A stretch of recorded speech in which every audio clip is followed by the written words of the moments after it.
नमस्कार दोस्तों, मैं देव वर्मा स्वागत करता हूं आपका ताज केयर इंस्टीट्यूट नयापुरा कोटा में। आज हम पढ़ेंगे हिंदी और हिंदी के अंतर्गत हम वो टॉपिक लेंगे जो आपके सिलेबस में तो नहीं होता है, किंतु इसको पढ़ना बहुत आवश्यक होता है, क्योंकि जब तक आप इसे नहीं सीख लेते तब तक आप आगे नहीं जा सकते, क्योंकि विभिन्न सिद्धांतों में ये आपके आगे काम आएगा। शुरुआत करेंगे हम वर्ण से। आप देखिएगा, आपकी परीक्षा आने वाली, रीट की परीक्षाएं अभी आने वाली, जल्दी होने वाली, पीटीटी एसटीसी आदि की, वहाँ पर इसके कई सारे प्रश्न आपको देखने को मिलते हैं। सिलेबस नहीं होता है किंतु इसके प्रश्न आते हैं। आज मैं बात करूँगा आपसे हिंदी के वर्णों की। वर्ण आप देखिएगा, वर्ण जो है इसका कई सारे पर्यायवाची होते हैं। वर्ण का मतलब रंग भी होता है, और वर्ण को हम हिंदी में हमारे अक्षरों के लिए भी उपयोग में लेते हैं। आप देखिएगा वर्ण, देखिएगा भाषा की सबसे छोटी इकाई, समझिएगा बात को, भाषा की सबसे छोटी इकाई को हम कहते हैं ध्वनि। भाषा की सबसे छोटी इकाई, भाषा की सबसे छोटी इकाई जो है वो कहलाती है ध्वनि। आप देखिएगा, हम कोई भी शब्द बोलते हैं, कोई भी आवाज़ करते हैं, तो उसकी जो सबसे छोटी इकाई है उसे हम क्या कहते हैं? ध्वनि कहते हैं। समझिएगा, इसी ध्वनि के लिखित रूप को, इसी ध्वनि के लिखित रूप को वर्ण कहते हैं। इसी ध्वनि के किस रूप को? लिखित रूप को। लेकिन ये होगा कौन सा? सबसे छोटा। ये कौन सा होगा? सबसे छोटा। तो आप देखिएगा, लिखित भाषा की, अगर हम कहें सामान्य भाषा में, तो लिखित भाषा की सबसे छोटी इकाई को वर्ण कहते हैं। और आप देखिएगा, जो वर्ण होते हैं वो विभाजित नहीं होते, इनके टुकड़े नहीं किए जा सकते। कैसे? जैसे आप लिखते हैं ये अ, आपने लिखा है यहाँ पर ये अ, तो आप देखिएगा, आप क्या इसे इससे छोटा लिख सकते हैं क्या? आ को इससे छोटा हम नहीं लिख सकते, ये वर्ण है। इसी प्रकार क्रमशः आ होता है, आप आ को भी इसी प्रकार लिखेंगे, इससे छोटा आप इसे नहीं लिख सकते, तो ये वर्ण कहलाते हैं। बात करें व्यंजनों की, तो व्यंजन, ये क वर्ण लिखा मैंने, किंतु इसके नीचे मैंने लगा दिया हलंत। इसका तात्पर्य होता है कि ये आधा है, अब इससे छोटा आप इसे नहीं लिख सकते, तो यही वर्ण कहलाता है। क, ख, ग, आप कुछ भी, जो भी वर्ण होंगे आप उसको, आप देखिएगा, जो वर्ण होते हैं वो क्या होते हैं? लिखित भाषा की सबसे छोटी इकाई होते हैं, अर्थात इनका विभाजन नहीं किया जा सकता। ये अखंडित होते हैं, अविभाजित होते हैं। आप देखिएगा, इसके बाद हम चर्चाएं करेंगे कि आप जानते होंगे हिंदी में जो वर्ण होते हैं वो दो भागों में बांटे जाते हैं। एक तो होते हैं स्वर, एक तो होते हैं आपके स्वर, और दूसरे होते हैं आपके व्यंजन। वर्णों को, हिंदी के वर्णों को दो भागों में बांटा जाता है। एक तो होते हैं स्वर और एक होते हैं आपके व्यंजन। अब आप देखिएगा, आज हम बात करेंगे शुरुआत में सबसे पहले स्वरों की। केवल आज स्वर की हम चर्चाएं करेंगे। तो मैं पहले बात कर रहा था आपसे वर्ण की परिभाषा की। आप देखिएगा, अगर आपसे पूछा जाता है कि भाषा की सबसे छोटी इकाई किसे कहते हैं, तो भाषा की सबसे छोटी इकाई होती है ध्वनि। लेकिन आप देखिएगा, इसी के लिखित रूप को, अर्थात लिखित भाषा की सबसे छोटी इकाई को वर्ण कहते हैं। और हिंदी में वर्ण जो होते हैं वो दो प्रकार के होते हैं, स्वर और व्यंजन। तो आप देखिएगा, हम चर्चा करेंगे आज केवल स्वरों की। अब हम पढ़ेंगे केवल आज स्वर।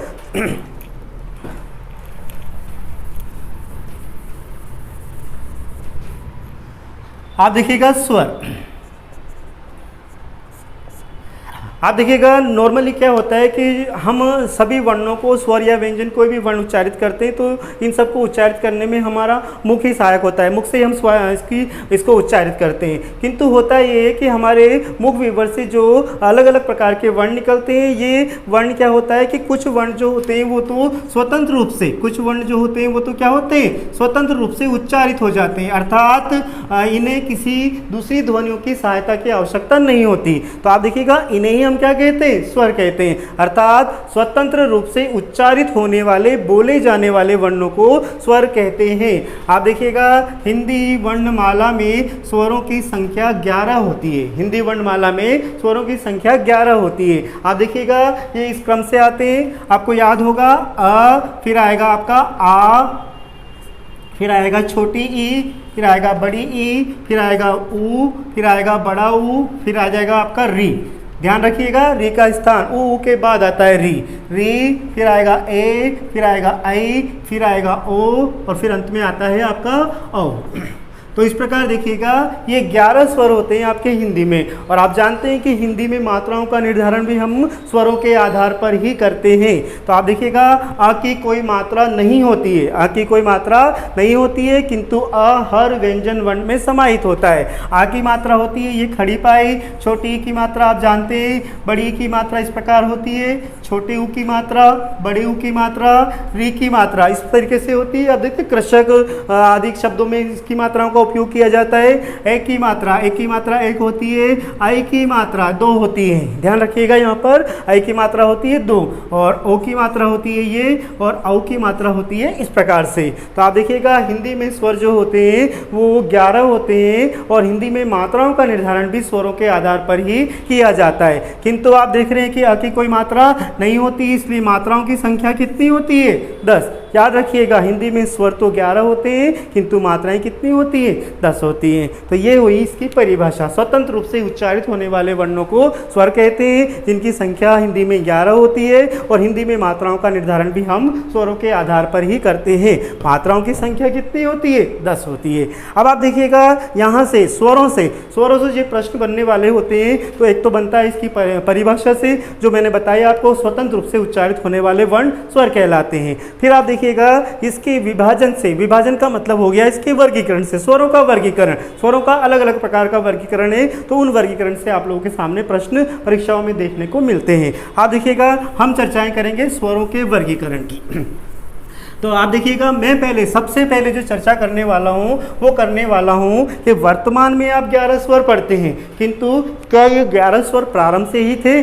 नहीं थे। आप जानते हैं विश्व की सबसे प्राचीन भाषा संस्कृत भाषा थी, और उसी भाषा संस्कृत भाषा से ही विश्व की विभिन्न भाषाओं का विकास हुआ है। संस्कृत भाषा जो पहले तो वैदिक संस्कृत थी, फिर लौकिक संस्कृत हुई, फिर आई आपकी पाली भाषा, फिर आई जैन धर्म की भाषा प्राकृत भाषा, फिर आई उसके बाद में अपभ्रंश भाषा। अपभ्रंश भाषा का तात्पर्य होता है भाषा का बिगड़ा हुआ रूप, और उसी अपभ्रंश से 1000 ईस्वी, आज से लगभग 1100 साल पहले 1000 ईस्वी से ही विश्व की अनेक विभिन्न प्रकार की भाषाओं का विकास हुआ है। तो हमारी हिंदी का विकास भी 1000 ईस्वी से ही माना जाता है। तो आप देखिएगा मैं आज आपको स्वरों की हम चर्चाएं कर रहे हैं केवल स्वरों की, तो मैं आपको बताने वाला हूं कि स्वरों की उत्पत्ति किस प्रकार से हुई। आप देखिएगा मैं पहला वर्गीकरण ले रहा हूं, जिसका नाम है उत्पत्ति के आधार पर, उत्पत्ति के आधार पर स्वर, अर्थात उत्पत्ति के आधार पर स्वर, अर्थात इसका तात्पर्य ये है कि स्वरों की उत्पत्ति किस प्रकार हुई।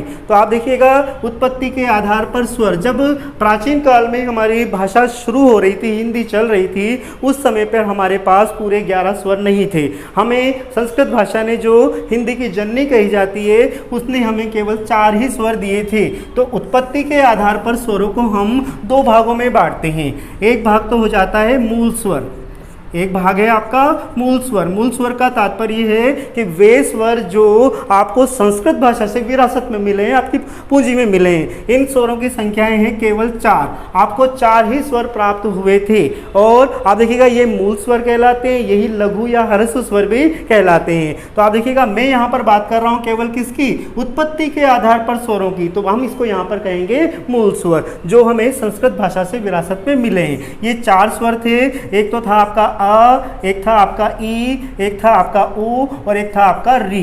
अ, ई, उ, री, ये 4 स्वर जो हैं ये हमें संस्कृत भाषा से प्राप्त हुए थे, इसलिए हमने इसको कहा मूल स्वर। वे स्वर जिनकी उत्पत्ति में, किस आधार पर पढ़ रहे हैं? उत्पत्ति के आधार पर। वे स्वर जिनकी उत्पत्ति में किसी अन्य स्वर की सहायता की आवश्यकता नहीं होती है, उन्हें हम कहते हैं मूल स्वर। तो हमारे पास था क्या साहब?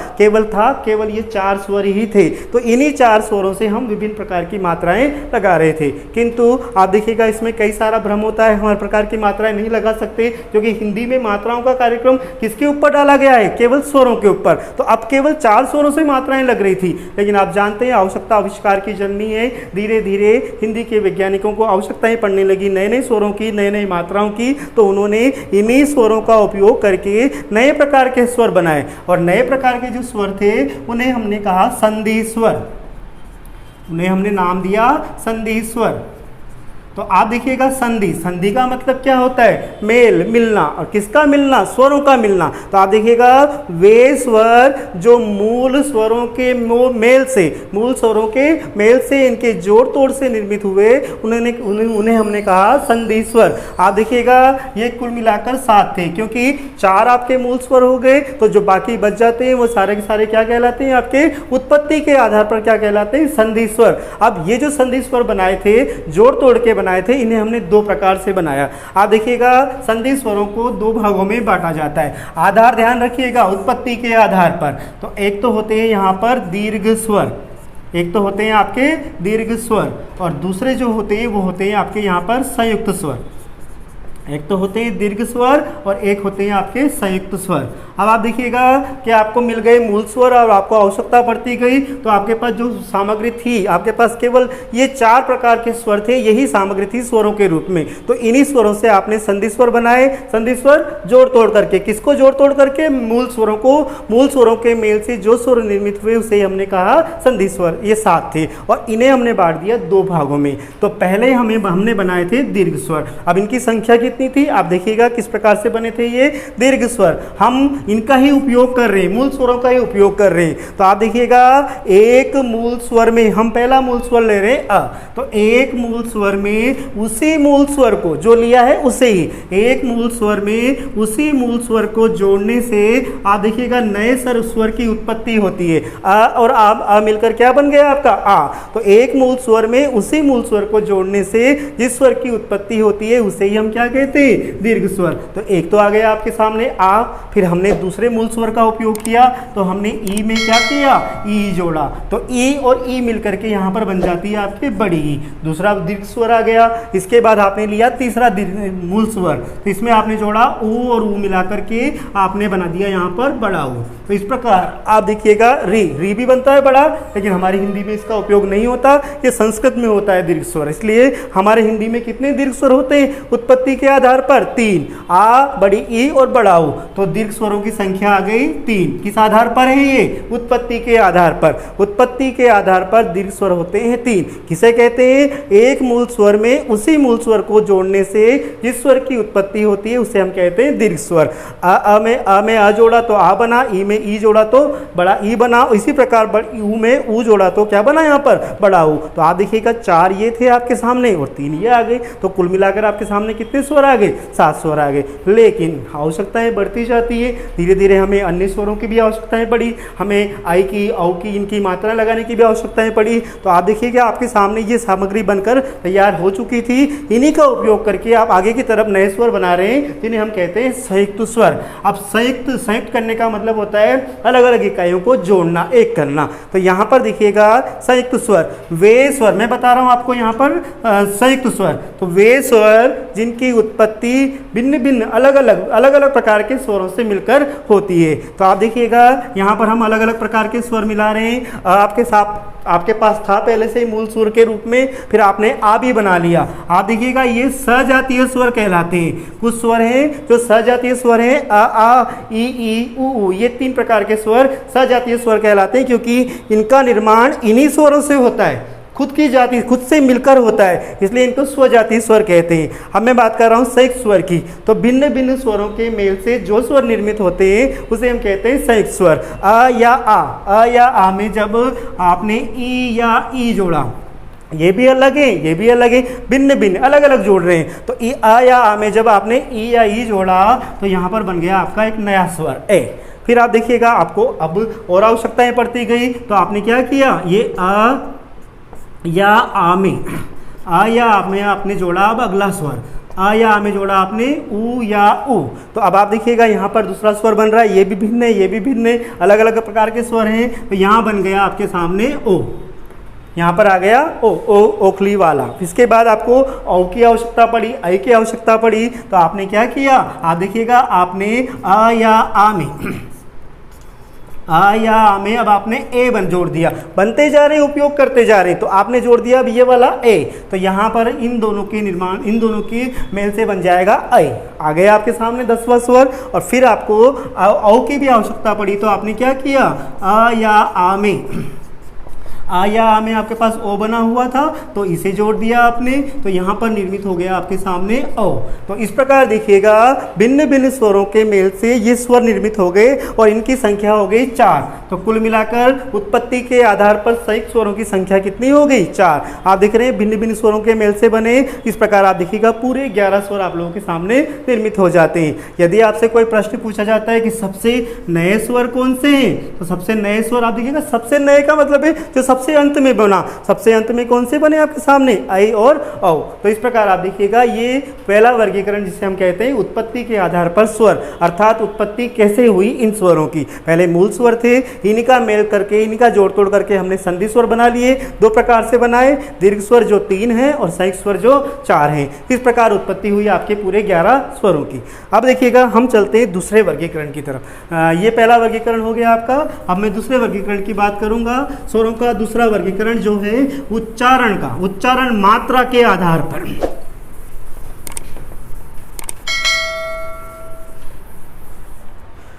अब आप देखिएगा मैं ले रहा हूं दूसरा वर्गीकरण जिसका नाम है उच्चारण मात्रा के आधार पर। उच्चारण मात्रा के आधार पर, या आप देखिएगा मात्रा किसे कहते हैं? स्वरों को उच्चारित करने में लगने वाले समय को मात्रा कहते हैं। तो जो समय लग रहा है उसके आधार पर, उच्चारण करने में जो समय लग रहा है उसके आधार पर, तो हम इसको कह सकते हैं उच्चारण में लगने वाले, उच्चारण में लगने वाले समय, उच्चारण में लगने वाले समय के आधार पर, उच्चारण में लगने वाले समय के आधार पर, उच्चारण में लगने वाले समय के आधार पर स्वर। आप देखिएगा मैं आपको बता रहा हूं स्वरों का दूसरा वर्गीकरण, उच्चारण मात्रा के आधार पर या उच्चारण में लगने वाले समय के आधार पर। तो आप देखिएगा इस आधार पर स्वरों को 3 भागों में बांटा जाता है। इस आधार पर बांटा जाता है स्वरों को 3 भागों में। आप देखिएगा किस प्रकार से। सबसे पहले आता है यहाँ पर ह्रस्व स्वर, हा लिखा, फिर इसमें र की मात्रा लगा दी और यहाँ लिख दिया हमने ह्रस्व स्वर। ह्रस्व स्वर जिन्हें हम लघु स्वर भी कहते हैं, ह्रस्व स्वर जिन्हें हम लघु स्वर भी कहते हैं। तो आप देखिएगा ह्रस्व या लघु स्वर वे स्वर जिनकी, क्षमा कीजिएगा, वे स्वर जिनके उच्चारण में सबसे कम समय लगता है। वे स्वर, आप क्या कह रहे हैं? उच्चारण मात्रा या उच्चारण में लगने वाले समय के आधार पर। तो वे स्वर जिनके उच्चारण में, जिनको बोलने में सबसे कम समय लगता है वो कहलाते हैं ह्रस्व या लघु स्वर। ये होते हैं आपके 4। ये जो होते हैं ये होते हैं 4। और ये 4 स्वर वही होते हैं जो मूल स्वर के रूप में आपने पढ़े, क्योंकि उनकी एक मात्रा लगती है। और ये वो कौन से थे आपके? एक तो था आपका अ, एक था आपका छोटा ई, एक था आपका छोटा ऊ और एक था आपका री। वे स्वर जिनके उच्चारण में सबसे कम समय लगता है, एक मात्रा का समय लगता है, उन्हें हम ह्रस्व या लघु स्वर कहते हैं। इन्हें एक मात्रिक स्वर भी कहा जाता है, क्योंकि मैं क्या कह रहा हूँ, इनकी एक मात्रा लगती है, इसलिए ये क्या कहलाते हैं? एक मात्रिक स्वर भी कहलाते हैं। फिर आप देखिएगा दूसरे प्रकार के जो स्वर होते हैं उच्चारण मात्रा या उच्चारण में लगने वाले समय के आधार पर, वो होते हैं दीर्घ स्वर। वो होते हैं आपके दीर्घ स्वर। और अब आप देखिएगा दीर्घ स्वर वे स्वर जिनके उच्चारण में 2 मात्रा का समय लगता है, या मैं कहूँ कि वे स्वर जिनके उच्चारण में ह्रस्व स्वर से दुगना समय लगता है। यहाँ 1 मात्रा का समय लग रहा है तो यहाँ कितना लगेगा? दुगना, 2 मात्रा का समय लगता है। तो आप देखिएगा दीर्घ स्वर या ह्रस्व दीर्घ स्वर जो होते हैं वो इनके अलावा कितने बच जाते हैं हमारे पास? 7। अभी अभी आपने बनाए स्वर, तो इनके अलावा कितने स्वर बच जाते हैं? 7 स्वर। ये सातों के सात जो स्वर हैं ये क्या कहलाते हैं? उच्चारण मात्रा के आधार पर दीर्घ स्वर। वहां पर उत्पत्ति के आधार पर 3 हैं, जबकि उच्चारण मात्रा के आधार पर दीर्घ स्वर कितने हैं? 7 हैं। तो आप देखिएगा इनके अलावा, इन 4 के अलावा जो बच जाते हैं वो सारे के सारे दीर्घ स्वर कहलाते हैं उच्चारण मात्रा के आधार पर। तो आप देखिएगा एक आपका आ होता है बड़ा, इसके बाद बड़ी ई होती है, एक होता है बड़ा ऊ, ए, आई, ओ और औ।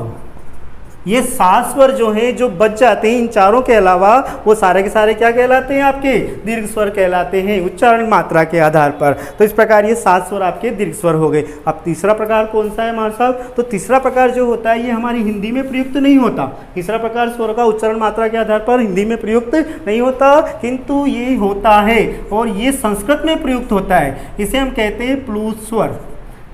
तीसरा प्रकार जो है उसे क्या कहते हैं हम, प्लूत स्वर। और प्लूत, यहाँ पर प्लूत का शाब्दिक अर्थ होता है उछलता हुआ, गूंजता हुआ, गूंजता हुआ। तो प्लूत का शाब्दिक अर्थ हो गया उछलता हुआ। तो आप देखिएगा जब आप इन मात्राओं का यानी कि अर्थात स्वरों का प्रयोग करके, मात्राओं का प्रयोग करना है, यहाँ पर मात्राओं का प्रयोग करके किसी भी स्वर को उच्चारित करते हैं और जब उसको उच्चारण करने में सर्वाधिक समय लगता है, 3 मात्रा का समय लगता है, 1 हो गया सबसे कम, 2 हो गया इससे ज़्यादा और 3 हो गया सबसे ज़्यादा, तो इसे हम प्लूत स्वर कहते हैं। आप जानते होंगे, आप देखिएगा संस्कृत में इसका उपयोग होता है। तो आप किसी को दूर से बुला रहे हैं, किसी को आवाज़ दे रहे हैं राम, अब आपने आ की ध्वनि को कितना लंबा लिया, राम सीते, आपने सुना होगा ये वृत्तांत। तो आप देखिएगा वही स्वर जो लंबे यानी कि सर्वाधिक समय में उच्चारित होते हैं उसे हम क्या कहते हैं, प्लूत स्वर। चलो छोड़िए, आप लोग जानते होंगे ओम।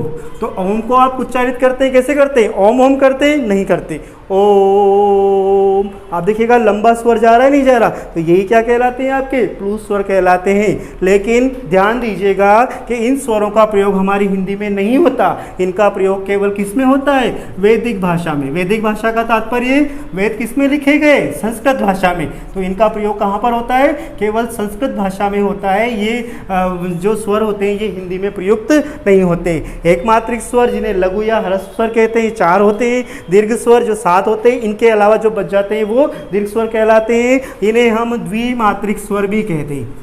इन्हें हम क्या कहते हैं, द्विमात्रिक स्वर भी कहते हैं। और वे स्वर जिनके उच्चारण में सर्वाधिक समय लगता है उसे हम कहते हैं प्लूत स्वर। और आप देखिएगा इसे ही हम कहते हैं त्रिमात्रिक स्वर, इसे हम कहते हैं त्रिमात्रिक स्वर।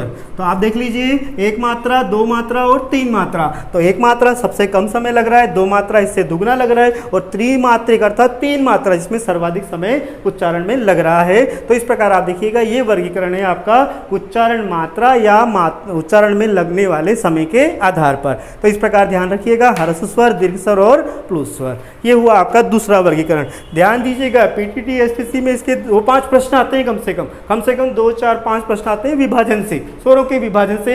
आगे व्यंजन भी आएंगे, उनके विभाजन से भी प्रश्न बनते हैं, किंतु आप ध्यान से इसे पढ़िएगा। अब मैं बात कर रहा हूं आपसे तीसरे प्रकार के वर्गीकरण। बहुत सरल सा वर्गीकरण जिसका नाम है ओष्ठों की आकृति के आधार पर। समझिएगा क्या है वो। अब मैं बता रहा हूं आपको तीसरा वर्गीकरण, स्वरों का तीसरा विभाजन जिसे हम कहते हैं ओष्ठों की आकृति के आधार पर। आप देखिएगा, ओष्ठों की आकृति,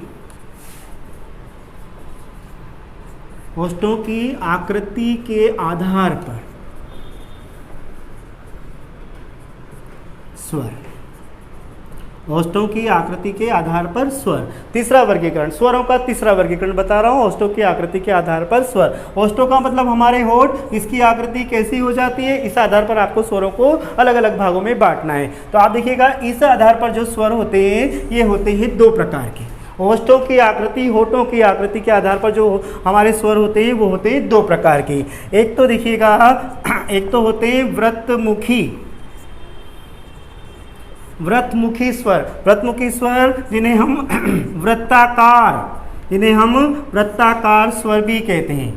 इन्हें हम क्या कहते हैं, वृत्ताकार स्वर भी कहते हैं। व्रत कैसा होता है, गोल होता है। व्रत कैसा होता है, गोल होता है। और आप जानते हैं यहाँ पर हम किस आधार पर पढ़ रहे हैं, ओष्ठों की आकृति के आधार पर। अर्थात जब हम स्वरों को उच्चारित करेंगे तो वे कौन कौन से स्वर हैं जिनका उच्चारण करते समय हमारे ओष्ठों की, हमारे होठों की आकृति गोलाकार, व्रत के समान हो जाएगी, व्रतमुखी या वृत्ताकार। तो वो 4 स्वर हैं। आप बोलकर देखेंगे, बड़ी आसानी से आपको पता लगेगा। दर्पण के समक्ष खड़े होकर के आप 11 स्वरों को बोलें, आपको पता लगेगा कि कौन कौन से वे स्वर हैं जिनके उच्चारण में आपके ओष्ठों की आकृति गोलाकार हो जाती है। तो आप देखिएगा ये स्वर हैं आपके, एक तो छोटा ऊ, बड़ा ऊ, एक ओ और एक ओ।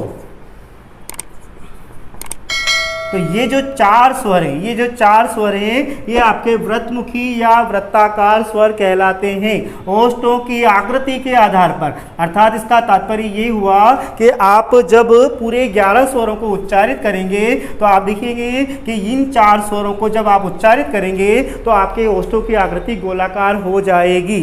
ऊ ऊ ओ गोलाकार हो रही है, इसलिए क्या कहलाते हैं, व्रतमुखी या वृत्ताकार स्वर कहलाते हैं। ऊ ऊ ओ 4 स्वर हैं जो व्रतमुखी या वृत्ताकार कहलाते हैं। आप देखिएगा इसके पश्चात मैं बात करूंगा आप लोगों से दूसरे वाले भाग की। तो आप देखिएगा ये दूसरा वाले जो भाग होते हैं वो होते हैं अवृत्ताकार। ये स्वर जो होते हैं वो क्या कहलाते हैं? अवृत्ताकार। इन्हें हम अवृतमुखी भी कहते हैं, अवृतमुखी स्वर।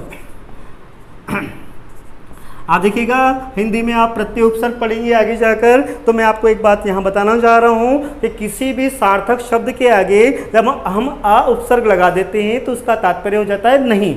आप बोलते हैं ना शुद्ध, उसके आगे लगाओ अ, अर्थात अशुद्ध, शुद्ध का मतलब शुद्ध और अशुद्ध का मतलब नहीं शुद्ध। तो आप देखिएगा यहाँ पर मैंने वृत्ताकार के आगे क्या लगा दिया? अ। इसका तात्पर्य हो गया कि वे स्वर जिनके उच्चारण में किसकी बात करें? ओष्ठों की आकृति की। वे स्वर जिनके उच्चारण में हमारे ओष्ठों की आकृति, हमारे होठों की आकृति गोलाकार नहीं होती है। आ का मतलब अ लग गया, इसका मतलब नहीं होती है, तो वो क्या कहलाते हैं? अवृत्ताकार या अवृतमुखी स्वर कहलाते हैं। और आप देखिएगा जब 4 व्रतमुखी हैं तो बाकी जो बच जाएंगे सातों के सातों वो क्या कहलाएंगे? आपके अवृतमुखी। तो ध्यान रखिएगा अवृतमुखी या अवृत्ताकार स्वरों की संख्या कितनी होती है? 7। किस आधार पर? ओष्ठों की आकृति के आधार पर। तो इनके अलावा जो बच गए वो सारे अवृतमुखी। अब देखिएगा कौन कौन से बच गए? आपका अ बच गया, आ बच गया, छोटी ई बच गई, बड़ी ई बच गई, री बच गई, ए और ऐ।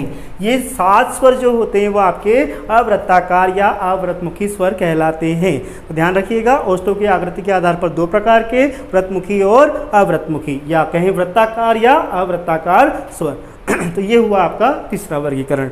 फिर आगे हम चर्चाएं करेंगे चौथे वर्गीकरण की, जो आपकी जीभ से जुड़ा हुआ है। हम केवल अभी स्वरों की चर्चाएं कर रहे हैं, केवल स्वर की बात कर रहे हैं। अब हम बात करेंगे अगले वर्गीकरण की, जो है आपका जिह्वा से जुड़ा हुआ। और जिह्वा से जुड़ा हुआ जो वर्गीकरण है, आप देखिएगा जिह्वा अर्थात हमारी जीभ, जिह्वा स्थान, जिह्वा स्थान जिसे हम कह सकते हैं जिह्वा के भाग। अभी बताऊंगा कितने भागों में बांटेंगे हम। जिह्वा स्थान या भाग के आधार पर, जिह्वा स्थान या भाग के आधार पर स्वर, जिह्वा स्थान या भाग के आधार पर स्वर। आप देखिएगा मित्रों इसका तात्पर्य ये है कि आप जानते हैं जिह्वा से ही सब कुछ उच्चारित होता है। आप जो भी बोलते हैं जिह्वा के माध्यम से बोलते हैं, तो जिह्वा मुख्य अंग होता है उच्चारण के लिए। तो आप देखिएगा ये जो जिह्वा स्थान है या जिह्वा भाग है, इसे क्या किया हिंदी के वैज्ञानिकों ने? हमारी जीभ को 3 भागों में बांट दिया। हाँ, हम भी बांट देते हैं 3 भागों में, जीभ बना लेते हैं यहाँ पर। आप देखिएगा हमने बना ली ये जीभ, और जीभ को 3 भागों में बांटा। ये हो गया आगे का भाग, अग्रभाग, ये हो गया मध्य भाग, और ये हो गया पश्चिम भाग। जो आगे आगे होता है, जो हमें दिखाई देता है, वो क्या कहलाता है? अग्रभाग, आगे का भाग। ये हो गया आपका अग्रभाग। उसके बाद यहाँ पर बीच में हो गया ये मध्य भाग, और अंत में हो गया सबसे पीछे भाग को हम क्या कहेंगे? पश्चिम भाग। तो अग्रभाग, मध्य भाग और पश्चिम भाग 3 भागों में बांट दिया। हम उच्चारण करके पता नहीं लगा सकते, इसको रटना ही पड़ता है। पर एक तरीका जो बहुत अच्छा तरीका है, जिससे आप इसको आसानी से पढ़ सकते हैं, आसानी से इसको याद रख सकते हैं। तो आप देखिएगा यहाँ पर एक बात और मैं बता रहा हूँ आपको। यहाँ पर री आपका स्वर है, किंतु री को इस वर्गीकरण में शामिल नहीं किया जाता, क्योंकि आप देखिएगा मैं कुछ शब्द लिख रहा हूँ आपके सामने। यहाँ पर लिखा मैंने ऋतु और यहाँ पर लिखा मैंने ऋतु। तो आप देखिए दोनों ही शब्दों को पढ़िए, दोनों ही शब्दों में कोई अंतर हमें यहाँ पर प्रतीत नहीं होता। ऋतु ऋतु दोनों एक जैसे लग रहे हैं। तो आप देखिएगा इस री की और इस री की ध्वनि एक समान आ रही है। कैसे पता लगाओगे कि ये कौन सा री उच्चारित कर रहे हो आप? ये वाला उच्चारित कर रहे हो या ये उच्चारित कर रहे हो? इसलिए हिंदी के वैज्ञानिकों ने इस री को यहाँ पर स्थान नहीं दिया है। और देखिएगा आप ऋषभ और आप लिखे ऐसे ऋषभ। अब आप देख लीजिए क्या अंतर है इन दोनों में? कोई अंतर नहीं है, नहीं पता लगता। इसी कारण री को इसमें समाहित नहीं किया है। इस वर्गीकरण में हम 10 स्वरों को, कितने स्वरों को? 10 स्वरों को समाहित करते हैं। आप ध्यान देंगे, समझेंगे तो बड़ी आसानी से याद रह जाएगा, अन्यथा रटना फिर बाद में। आप देखिएगा कि यहाँ पर क्या होता है, आप लोगों को करना है स्वरों को क्रम से समाहित करना होता है। तो आप जानते हैं स्वर, पहला स्वर जो होता है वो अ होता है। इसी बात को ध्यान रखना है आपको। अ स्वर कहाँ से उच्चारित होगा? मध्य में। तो आपने लिख दिया मध्य भाग में अ स्वर, पहला स्वर। इसके बाद अगला स्वर कौन सा आता है? आ। तो पीछे की ओर जाइए, अगला स्वर आ गया आपका आ। फिर आप आगे की ओर आइए, ई, साथ में चलेंगे। फिर पीछे की ओर आइए, ऊ ऊ। फिर आगे की ओर आइए, तो आगे की ओर स्वर री को नहीं लेना, इसलिए कौन से स्वर आ जाएंगे, ए आई। और फिर पीछे की ओर आ जाइए तो ओ औ।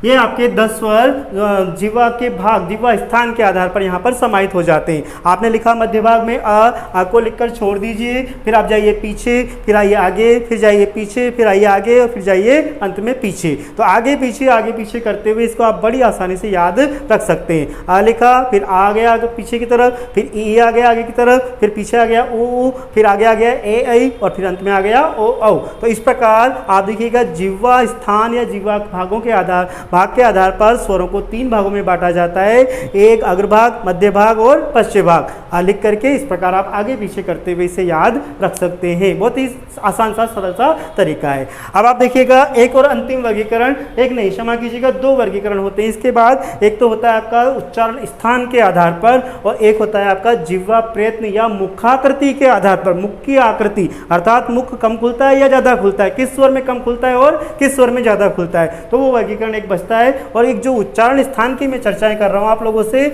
उसको मैं आपको व्यंजन वर्णों के साथ ही बताऊंगा, क्योंकि वहां पर व्यंजन वर्ण भी उसमें समाहित होते हैं। तो एक साथ हम उसको पढ़ लेंगे, बड़ी आसानी से याद रहेगा। वो मैं आपको सूत्र भी बता दूंगा और एक आसान सा तरीका भी बता दूंगा जिससे हमें वो याद रह जाएंगे। तो आप देखिएगा मैं अभी बात कर रहा हूँ आपसे स्वरों के 5वें वर्गीकरण की, और ये भी जुड़ा हुआ है आपके जीभ से।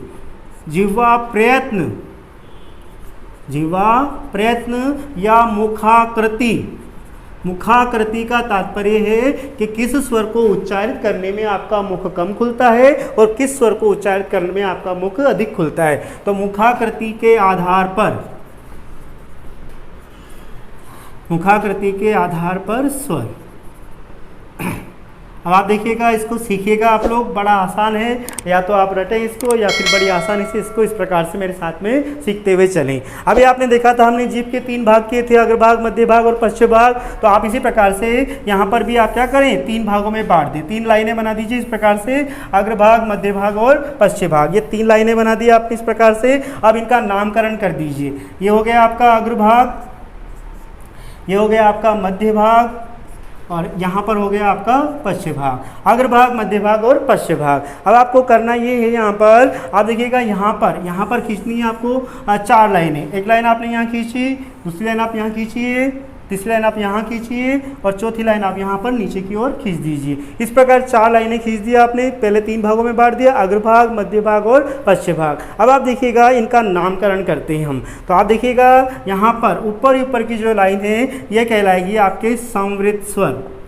ये कहलाएगी आपके संवृत स्वर। संवृत का मतलब होता है बंद, एक तरह से बंद। आपका मुंह यहाँ पर अधिक नहीं खुलेगा, कम खुलेगा। संवृत मतलब बंद हो रहा है आपका मुंह, तो संवृत स्वर। उसके बाद इसी के पास वाली जो लाइन होती है इसे हम नाम दे देंगे अर्ध संवृत। इसे हम नाम दे देंगे अर्ध संवृत स्वर, अर्ध संवृत स्वर। फिर अब ये तीसरी जो लाइन है इसे हम छोड़ देंगे और हम जाएंगे नीचे की ओर चौथी लाइन में। तो चौथी लाइन को हम कहते हैं विवृत स्वर, खुला हुआ। विवृत का मतलब क्या होता है, खुला हुआ।